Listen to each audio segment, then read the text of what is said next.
আচ্ছা, Facebook ID সাসপেন্ডের কি করা যায়? ঠিক আছে, সাসপেন্ড হয়ে যাচ্ছে তো সবার আইডি, এখন কি করা যায়? এই কারণে সবার জন্য একটা ভিডিও বানাতে বসলাম আর কি। ঠিক আছে, তো যাতে আইডি সাসপেন্ড না হয় তার কারণে আমাদের এই ব্রাউজারটা লাগবে, হচ্ছে কিউই ব্রাউজার। ঠিক আছে, দেখেন কিউই ব্রাউজারটা সবাই ইনস্টল করে নেবেন প্লে স্টোর থেকে। ঠিক আছে, ইনস্টল করে নেওয়ার পর ব্রাউজারটা ওপেন করবেন। এখানে সার্চ বাটনে লিখবেন জিইটি, গেট টোকেন এক্সটেনশন। ভালো করে দেখেন, একদম এটা লিখে সার্চ দেবেন। ঠিক আছে, গেট টোকেন এক্সটেনশন সার্চ দিলাম। সার্চ দেওয়ার পরে ফার্স্টে ওয়েবসাইটটা আছে, এটাকে চলে যাবেন। এটা আসার পর এরকম দেখাবে। ঠিক আছে, আমার এখানে অ্যাড করা আছে তাই রিমুভ দেখাচ্ছে, ওয়েট রিমুভ করে দিই। আপনাদের এরকম দেখাবে, ঠিক আছে, একটু জুম করে নেবেন, এরকম দেখাবে। এরকম দেখানোর পরে এখানে অ্যাড টু ক্রোম, এখানে ক্লিক করে তারপর ওকে দেবেন। অ্যাড হয়ে গেছে, দেখেছেন? এবারে দেখেন রিমুভ ফ্রম ক্রোম আছে।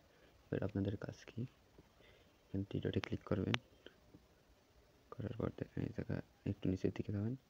নিচের দিকে যাওয়ার পরে দেখেন এই যে লাস্টে দেখছেন গেট টোকেন কুকি, এখানে ক্লিক করবেন। দেখেন এখন হচ্ছে আমাদের নিউ একটা ফেসবুক অ্যাকাউন্টে লগ ইন করা লাগবে। ঠিক আছে, তো এখান থেকে আমরা কুকিজ পাবো আর টোকেন পাবো। আমরা জাস্ট এখানে লগ ইন নিউ ফেসবুক, এখানে ক্লিক করবো। এরকম ইন্টারফেস আসার পরে নিচে দেখেন এই যে ক্রিয়েট ফেসবুক, এখানে চলে যাও। তারপর কি করবেন, এখান থেকে জাস্ট এই থ্রি ডটে ক্লিক করবেন। থ্রি ডটে ক্লিক করে ডেস্কটপ সাইটটা অন করে নেবেন। থ্রি ডটে ক্লিক করে এখান থেকে ডেস্কটপ সাইটটা অন করে নেবেন। ডেস্কটপ সাইট অন করার পর এরকম একটা ফর্ম আসবে, এটা পূরণ করে নেবেন। ঠিক আছে, আমি পূরণ করি। তারা রায়, দেন এখান থেকে যে কোনো একটা চেঞ্জ করে দেবেন। 1981 দিলাম, ফিমেল। বাট কী করতে পারতো, আমাদের লাগবে মেইল, তাই না? এখান থেকে নিউ ট্যাব নেবেন, প্লাস আইকনে ক্লিক করে পুনরায় সার্চ করবেন অনসেক মেইল। অনসেক মেইল লিখে সার্চ দেবেন। তারপর ফার্স্টে ওয়েবসাইটে সেটে যাবেন, এখানে গিয়ে দুইবার র্যান্ডমে ক্লিক করবেন। এই যে র্যান্ডমে ক্লিক করবেন 2 বার, 1 2। ঠিক আছে, তারপর এইখানে ক্লিক করে এই প্রথমটা সিলেক্ট করবেন সবসময়। তারপর এখান থেকে কপি করবেন। কপি করার পর এখানে ক্লিক করে আমাদের সেই ফেসবুকে যেতে হবে। এখানে গিয়ে জাস্ট মেইলটা পেস্ট করে দেবো, এক জায়গায় পাসওয়ার্ড দেবো PI28। পাসওয়ার্ডের শেষে অবশ্যই যেদিন আইডি জমা দিবেন সেই দিনের তারিখ রাখবেন, তা নাহলে কিন্তু আইডি নেব না।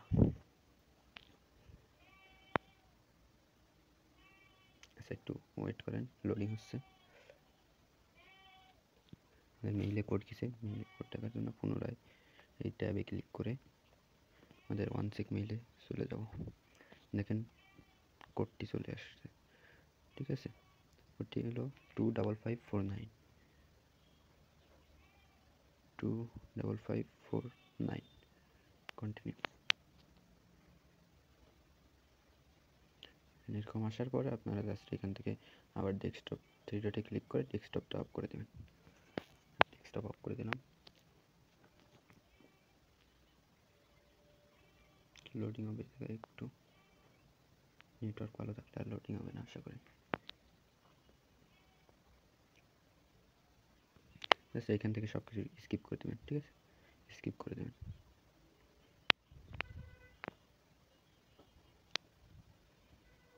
এখন এখান থেকে এখানে ক্লিক করবেন, তবে এখানে ক্লিক করবেন, তারপর এইখানে আর এখানে ক্লিক করে কভার ফটো আর প্রোফাইল পিকচার আপডেট করবেন। ঠিক আছে, আমি যেমন একটা প্রোফাইল পিকচার দিলাম, কভার ফটো দিলাম সেম ব্যক্তি, দেওয়ার পরে আপনারা এই যে দেখতে পাচ্ছেন এইখানে ক্লিক করবেন, এখানে ক্লিক করে এখানে একটা হাই লিখবেন, হাই লিখে এখানে পোস্টে ক্লিক করবেন, পোস্ট। ওকে, তাহলে আইডি নষ্ট হবে কম। এখন কী করবেন, এখন এখান থেকে লিঙ্কটা কপি করবেন, এই থ্রি ডটে ক্লিক করবেন, থ্রি ডটে ক্লিক করার পর দেখতেছেন এই যে কপি লিঙ্ক করবেন, লিঙ্ক করে তারপর এখান থেকে বেরিয়ে যাবেন, শিটে চলে যাবেন। শিটে গিয়ে এখানে আপনাদের ইউআইডিটা আর মেইলটা পেস্ট করে দেবেন। এবার লাগবে কি, এবার লাগবে হচ্ছে আমাদের কুকি। ঠিক আছে, আমরা কুকি আইডি করতেছি, সো লাগবে কুকি। কুকির জন্য আমরা যে এক্সটেনশন নিয়েছিলাম, ঠিক আছে, সেই এক্সটেনশনে যাওয়ার জন্য পুনরায় ট্যাবে ক্লিক করে, ঠিক আছে, এই ট্যাবে ক্লিক করবেন, ট্যাবে ক্লিক করে দেখেন আমাদের এই যে দেখছেন গেট কুকি এক্সটেনশন কিন্তু এখানেই আছে, এখানে ক্লিক করবেন, একটু জুম করে এই যে গেটে ক্লিক করবেন। গেটে ক্লিক করার পর দেখেন উপরে কুকি চলে আসছে। ঠিক আছে, এইটা হচ্ছে আমাদের কপি করা লাগবে। অবশ্যই এইখানে আইডি চেক করে নেবেন, আর এখানে আইডির নাম আসবে, আইডির নামটাও চেক করে নেবেন। ঠিক আছে, এখানে এর উপরে ক্লিক করে আমরা এটা কপি করে নেব, কপি করে গুগল শিটে দিয়ে পেস্ট করে দেবো। আমাদের আইডি কিন্তু কমপ্লিট। ঠিক আছে, এখন আরেকটা আইডি ক্রিয়েট করতে হবে, তার জন্য এখান থেকে কেটে দেবে, পুনরায় ট্যাবে ক্লিক করে ফেসবুকে এসে এটা জাস্ট লগ আউট করে দেবেন, নো দিবেন, এখানে লগ আউট করে দিলাম। ঠিক আছে, আরেকটা আইডি ক্রিয়েটের জন্য পুনরায়